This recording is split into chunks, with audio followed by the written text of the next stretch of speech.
ሰላም ሰላም ውድና የተከበራችሁ የቲጂቱ ተከታታዮች እንደምን አላችሁ? እንደምን እስከረማችሁ? እኔ ጋር እግዚአብሔር ይመስገን። ቤተሰቦች ላይክ፣ ሸር፣ ሰብስክራይብ እያደረጋችሁ ቤተሰብ ሁኑ። ላይክ እና ሸር ማድረጋችሁን ደግሞ አትርሱ ማለት ነው። ዛሬ ደግሞ በአዲስ ነገር ከችል እየላችኋለሁ። እስኪ ዛሬ እኔ ያገኘሁበትና የተማርኩበትን እስኪ ለእናንተ ለውድ ቤተሰቦች ላካፍላችሁ ብዬ ነው ማለት ነው። እና ቤተሰቦች ምን መሰላችሁ? በጣም የሚያጓጓ ደስ የሚል እኔም እንደዚህ አይነት ህይወት እንዲኖረኝ እፈልጋለሁ ብለን የምንመኘው አይነት ማለት ነው። የሰው ልጅ በህይወቱ ሲኖር ወይም ደግሞ በትዳር ሲኖር ወይም ከቤተሰቦቹ ጋር ሲኖር በቃ የሆነ እኔ እንደዚህ አይነት ህይወት መኖር እግዚአብሔር ቢሰጠኝ፣ ፈጣሪ እንደዚህ አይነት ህይወት ቢሰጠኝ ብለን ተመኝተን እናውቃለን። ሁላችንም ብዙ ጊዜ እንመኛለን። ያ ምኞታችንን እግዚአብሔር እንዲያሳካልን ነው ሁሌም ጸሎታችንን። የሁላችንንም እግዚአብሔር አምላክ መጨረሻችንን ያሳምርልን፣ ያቀድነውን እግዚአብሔር ያሳካልን። በልቦናችን ውስጥ ያለውን ነገር እግዚአብሔር እሱ ሲያሳካልን ነው እንደዛ የምንለው ህይወት በሌላ ሰው የሆነ በቃ እንደዛ አይነት ነገር ተፈጥሮ ወይም ያ ህይወትን ስታየው ደስ አይልም? የሰው ደስታ የሚያስደስተው ውስጣችን ያለ ሰው ደስታ የሚያስደስተው ሰው መቼም እንደዛ አይነት ህይወት እየኖረ ጓደኛም ሆነ ምንም ሆነ ሲኖር በጣም ነው ደስ የሚልህ ማለት ነው። ከዛ አብረው ያደጉ በጣም የሚዋደዱ ጓደኛ ማቾች ነበሩ። ሁለቱ ሴቶች አብረው ነው ያደጉት፣ ጎረቤት ናቸው። ከልጅነታቸው ጀምሮ አብረው ነው ያደጉት። ከዛም ጓደኛዋ አንደኛይቱ ጓደኛዋ በቃ ጓደኛዋ ከሰው በላይ ሆና በቃ የፈለገችውን ህይወት ደስ ብሏት በቃ ደስ ብሏት እንድትኖር ነው የምትፈልገው። ፍላጎቷ የአንደኛዋ ሌላ ነው፣ የአንደኛዋ ፍላጎት ደግሞ ሌላ ነው። ለምሳሌ አሁን ቤተ ክርስቲያን ሄደው ሲጸልዩ አንደኛይቱ ለራሷ ነው የምትጸልየው። አምላክ ሆይ እባክህን እንደዚህ አይነት ህይወት ስጠኝ፣ እንደዚህ ብዬ ከጓደኛ በላይ መሆን እፈልጋለሁ ነው የምትለው። ያቺኛዋ ጓደኛዋ ግን ስለሷ ነው የምትጸልይላት። አምላክ ሆይ ህይወቷን አስተካክላት፣ የተባረከ የተቀደሰ ትዳር ስጣት፣ ደስ ብሏትኝ እንድትኖር አርጋት እያለ ነው የምትጸልየው። አይገርማችሁም? አብረው ነው ያደጉት። አብረው ብዙ ነገር አድርገው ከትልቅ ሆነው ማለት እኮ ነው እንደዛ ጸሎት የሚያደርጉት ትልቅ ሆነው ነው። እና እሷ የምትመኘውን ትነግራት ነበረ ለጓደኛዋ። እኔ የምፈልገው በቃ ትዳሬን ይዤ ልጆች እየወለድኩ ባሌ ሲመጣ ከስራ ሰራርቼ አዘገጃጅቼ ነው እያለች ትነግራት ነበረ። ያን ህይወት እንድትኖር እግዚአብሔርን ትጠይቅላት ነበረ። ሁላቸውም መንፈሳዊ ተማሪ ናቸው፣ ይማራሉ። ግን እችኛዋ ለራሷ ህይወቴን አስተካክልልኝ፣ የኔን ህይወት እንደዚህ አድርግልኝ እያለች ነው የምትጸልየው። እችኛዋ ደግሞ የምትጸልየው አምላኬ ሆይ እባክህ በልቧ ያለውን ፈጽምላት፣ አንተ አይሳነን፣ ቸርነህና እንደኛ በደልና ኃጢአት ሳይሆን እንዳንተ ቸርነት የልቧን ሀሳብ ፈጽምላት እያለ ትጸልያለች። ብቻዋንም በሆነችም ሰዓት ጸሎት ስታደርግ ሁሌም የሷን ስም የክርስትና ስሟን እያነሳች ትጸልይላታለች። ይችኛዋ ግን ለራሷ ነው የምትጸልየው። ከዛ አንድ ቀን ዕለት ከቤታቸው ሽማግሌ ይመጣል። ሽማግሌ መጥቶ ልጅቱን ለማግባት የፈለገው ሰው ምንም የሌለው ድሃ ነውና ማለት የቤተ ክርስቲያን ሰው ነው።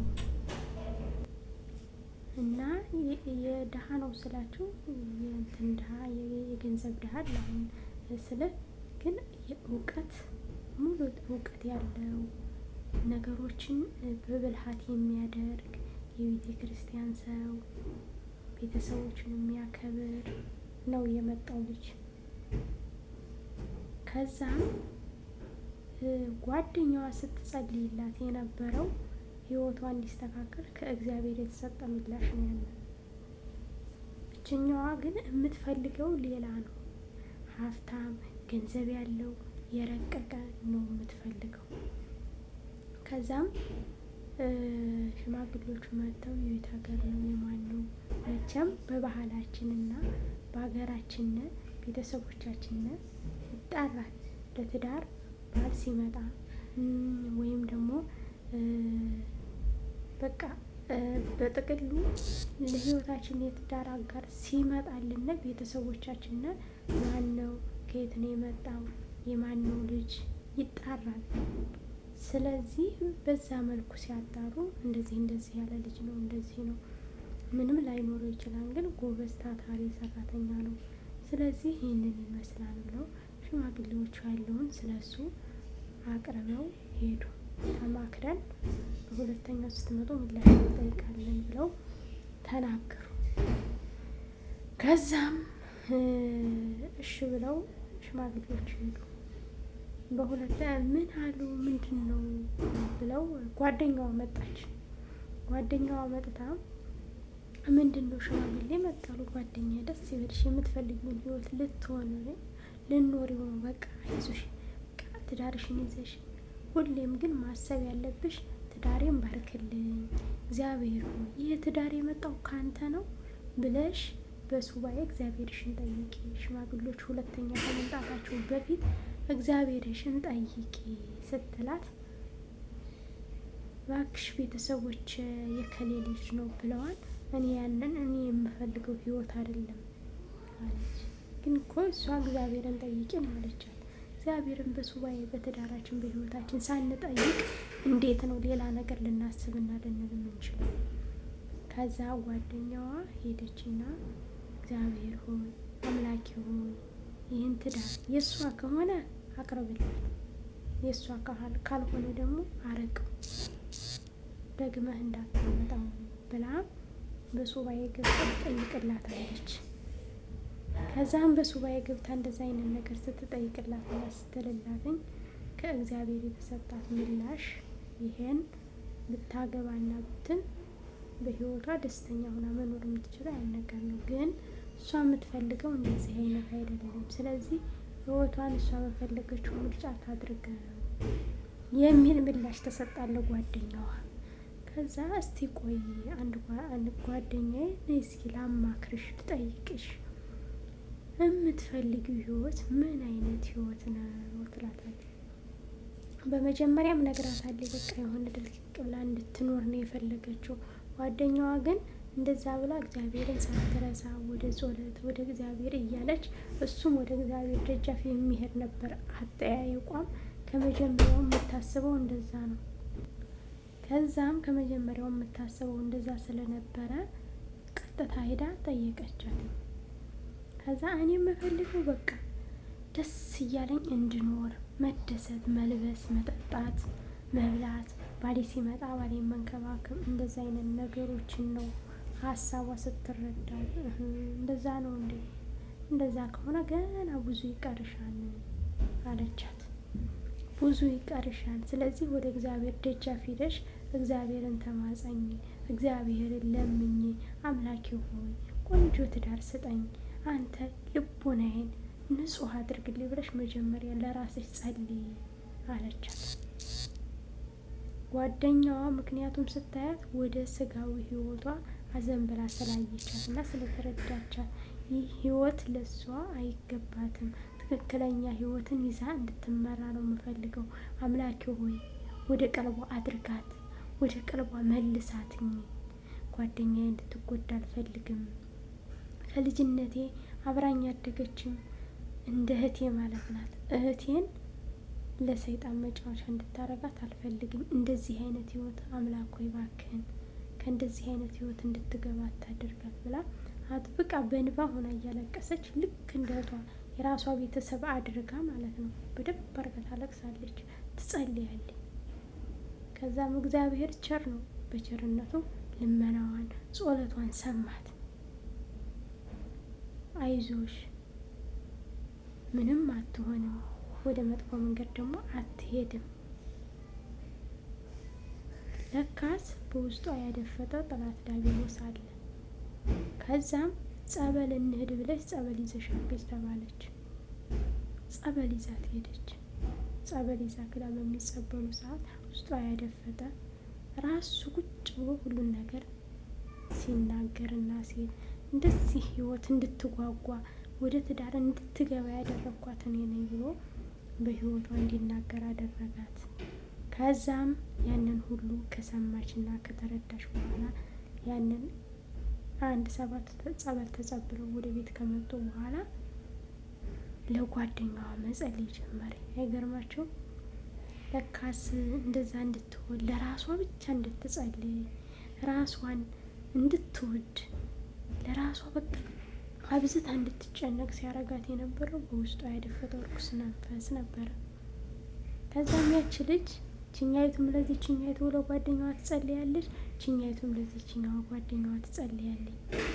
ሁላቸውም ግን አብረው እየኖሩ እያሉ ምን እያልሽ ነው የምትጸልዩ ብሎ ተጠያይቆ አያውቁ። ከመጀመሪያው አንስቶ እስከ መጨረሻው ድረስ ተጠያይቆ አያውቁ። አንድ ጊዜ እግዚአብሔር ለሁለታቸው ምላሽ ሊሰጣቸው ስለፈለገ ከጓደኛሽ ጋር ሆነሽ ሱባኤ ግቢ፣ ለዚችኛይቱ ከጓደኛሽ ጋር ሆናችሁ ለምንድን ነው የማትጸልዩት?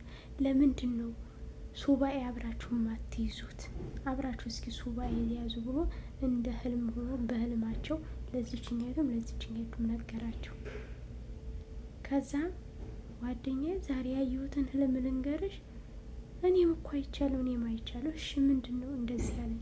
የኔም እኮ እንደዚህ ሆነው።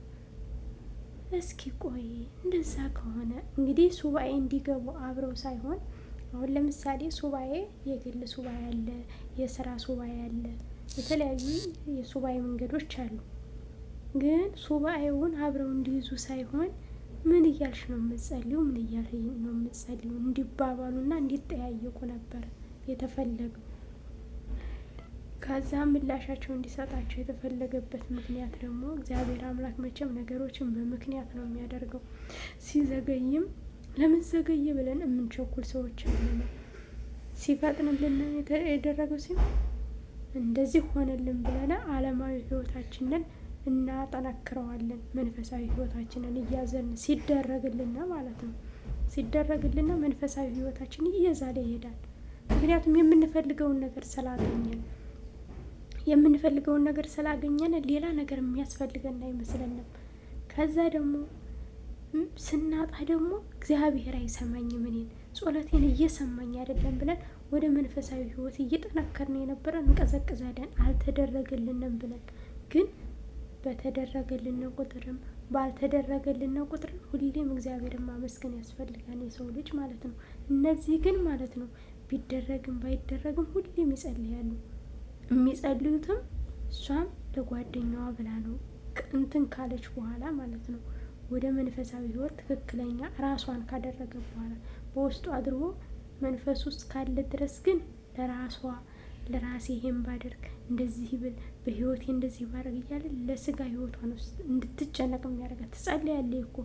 ግን እንድትጨነቅ የሚያደርጋት አይምሯን የተቆጣጠራት ውስጧ ያደፈጠው እርኩስ መንፈስ ነበር። ምክንያቱም ጓደኛዋን እንዳትወድ ከጓደኛ እንድትርቅ የሆነ ዓለማዊ ደስታን ብቻ እንድታዘነብል ነበር ያደረጋት ማለት ነው። ስለዚህ ከዛ ቀን ጀምሮ ግን እዛ ቀን በኋላ ግን ያለው ግን ጓደኛዬ እንደዚህ ብትሆን እኮ ጓደኛዬ እንደዚህ ብትሰጣት አምላክ ሆይ እባክህን እርዳን፣ ጸሎቴን ስማ ነበር ልመናቸው የሁለታቸውም። ከዛም እግዚአብሔር ለሁለታቸውም ምላሽ ሊሰጣቸው ሲፈልግ አንቺም ምን እያልሽ ነው የምትጸልዩ ስትላት፣ አይ እኔማ የልባችንን የሚፈጽመው አምላክ ነው። አንቺ የምትፈልጊውን ህይወት የምትኖሪውን ህይወት እግዚአብሔር እንዲሰጥሽ ነበር የምጸልየው። እኔም እኮ እንደዚህ ነው ከጸበል ደርሼ ከተመለስኩ ወዲህ እንደዚህ ሀሳብ ነው የማስበው፣ እግዚአብሔርን የምማጸነው ልክ እንደዛ ነው። አየሽ ጓደኛ መስታወት ነው፣ መሸሸጊያ ነው። አንደኛው አድርጋ ማለት ነው። አዎ ላወቀው ሰው የስጋ መዛመድ ብቻ እኮ አይደለም ዘመድ የሚባለው። ጓደኛ ማለት ከስጋ ይበልጣል። ሚስጥርህን ገበናህን ሸፋኝ ነው። ስለዚህ አንዳችን ለአንዳችን እኔ እንኳን ስህተት ብሰራ አንቺ ካልገደፍሽኝ፣ አንቺ ስህተት ስትሰሪ እኔ ካልገደፍኩሽ ጓደኝነታችንና እህትነታችን ላይ ምኑ ላይ ነው? ስለዚህ እግዚአብሔር አምላክ ደግሞ የልባችንን የምንፈልገው እንዲፈጽምልን እግዚአብሔር ይርዳል እና የትዳር አጋርሽ እንዲሆን ወይም ደግሞ ትዳር ከልጅነትሽ ጀምረሽ ትፈልጊያለሽ፣ ግን የምትፈልጊው ይሄ ከሆነ እንዴት ነው? አይ እኔ እንኳን ትዳር እፈልጋለሁ፣ ግን እግዚአብሔርን ጠይቄ ነው። እግዚአብሔር የተባረከ ትዳር ሊሰጠኝ ከፈቀደና ወይም ደግሞ ወደ ምንኩስና ህይወት ሊሰጠኝ ከፈለገ እሱ የፈቀደውን ነው የምፈልገው እንጂ እሱ ባልፈቀደው ነገር እንትን አልልም ብላ እነዛ ሽማግሌዎች በሁለተኛው ሲመጡ ከዛ ከእግዚአብሔር ልጠይቅ እኛ ችግር የለብንም ብለው ቤተሰቦች ሲፈቅዱ፣ እሷ ደግሞ እኔ በግሌ እግዚአብሔር የመረጥክልኝ አንተ ነው ብዬ በግሌ ልጠይቅ፣ እሱም ደግሞ ሱባኤ ገብቶ እግዚአብሔርን ይጠይቅ ብላ ለሽማግሌዎቹ ምላሽ ሰጣቸው። የዛን ሰዓት ሽማግሌዎቹ ደስ አላቸው፣ ኮሩ። ምን አይነት ልጅ ነው ያሳደጋችሁት?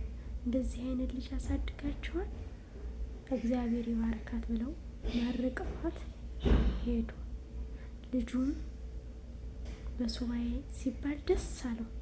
የወደፊት የትዳር አጋር የምትሆነው እንደዚህ አይነት ብልሃተኛ እያለ ሁሌ የሚጸልይ ነበርና የፈለገውን እግዚአብሔር ስለሰጠው በደስታ እግዚአብሔርን እያመሰገነ ከመቅደሱ ገብቶ ገና እንኳ ለማግባት ገና ሽማግሌ በተላከበት ሰዓት ከመቅደሱ በእልልታ እልል እያለ ዝማሬ ዘመረልኝ፣ የፈለግከውን አደረግክልኝ፣ የልብ የመሻት ፈጸምክልኝ በሚለው መዝሙር እየዘመረ አሸበቀው በሽብሸባ በእልልታ። አገር ጉድ እስከሚል ጎረቤት ጉድ እስከሚል ምንድን ሆኖ ነው ሲባል ሰይጣን ቅናተኛ አይደለ? የደስታ ህይወት ስለፈለገ የደስታውን ህይወት ሰጥቶት ብሎ ለማይሆን ሰው እንደዚህ አይነት በጆሯቸው አንሾካሾከባቸው። ከዛም ልጁ በጣም በጠና ታመመ። ግን እግዚአብሔር ሊፈትነው ስለሚፈልግ ነው። ሰርጉ እየተቃረበ ሲሄድ እግዚአብሔር በምህረት እጁ ዳብሶ እንዲህ ምን አደረገው። ስለዚህ እህታችን እንደ ምስክርም ወይም ደግሞ ጓደኛ እያላችሁ ለጓደኝናችሁ ምቀኝነት የምትመኙ ክፉ ቢሰራ እንኳ ሰው ክፉ ቢያደርግ እንኳ ሰው በክፉ አይን አትመልከቱት። ክፋቱን ሳይሆን መመልከት ያለባችሁ ምናልባት ይሄ ሰው ተይዞ ይሆናል፣ ምናልባት እህቴ ተይዛ ይሆናል ብላችሁ ማሰብን ልመዱ ብሎ ያስተምራል። የጓደኝነት ጥግ ማለት በዚህ ልክ ነው። ስለዚህ ጓደኛ ያላችሁ እህት ያላችሁ ጓደኛ መስታወት ነው። በእርግጥ በአሁኑ ሰዓት ከባድ ነው ጓደኛ ማግኘት፣ በጣም ከባድ ነው። እርስ በርስ መተሳሰቡ አቅቶን ለራሳችን ራሱ መሆን አቅቶን፣ ግን ደግሞ አንድ ሰው ሲደክምና ሲዝል ያንን ሰው ጓደኛዬ ነው ብለህ ካሰብከው ወደ መንፈሳዊ ህይወቱ እንዲበረታ ወደ ጸሎቱ እንዲነሳ ማድረግ፣ እስቲ ችግሩ ምን ይሆን ብለህ እግዚአብሔርን መጠየቅ ያስፈልጋል። ከቤተሰቦቻችንም እንደዚህ አይነት ችግሮች ቢመጡ በእንደዚህ አይነት መልኩ ነው እግዚአብሔርን በመማፀን ለምንወደው መልአክ አሳልፈን በመስጠት አምላኬ ሆይ እርዳኝ፣ እኔ አቅም የለኝም፣ አቅሜም ኃይሌም አንተ ነህና አንተ ነገሮችን አስተካክል ብሎ መናገር ያስፈልጋል። ስለዚህ እነዚህ ጓደኛ ማቾች በዚህ መልኩ ጓደኝነታቸውን አሳይተውናል። እኛሳ በምድር ላይ የምንሰራው ስራ እንደዚህ ነው። እኛ ስለ ጓደኞቻችን ምን ያህል ታማኝ ነን? ለጓደኛችን እስኪ ምን ያህል ነው ጸልይልንላት የምናውቀው? ምን ያህል ነው ለቤተሰቦቻችን ጸሎት አድርገን በርትተን የምናውቀው? ቤተሰብን የምንመክር ቤተሰብን የምናጽናናው በዚህ መልኩ ነው ወይስ ወደ እግዚአብሔር ቤት ጮህ ብለን እግዚአብሔርን ተማጽነን ነው? ተስፋ ባለመቁረጥ ስጋዊ ህይወታችንን ባለማስቀደም ፈጣሪ መማጸን ያስፈልጋል እላለሁ። በቀጣይ ቪዲዮ እስከምንገናኝ ድረስ ቸር ቆዩ። ላይክ፣ ሼር፣ ሰብስክራይብ እያደረጋችሁ ቤተሰብ ሁኑ። እንደተማራችሁበትም ተስፋ አደርጋለሁ። የጓደኝነት ጥግ ማለት ይህንን ይመስላል። መልካም ቀን፣ መልካም ምሽት ይሆንላችሁ።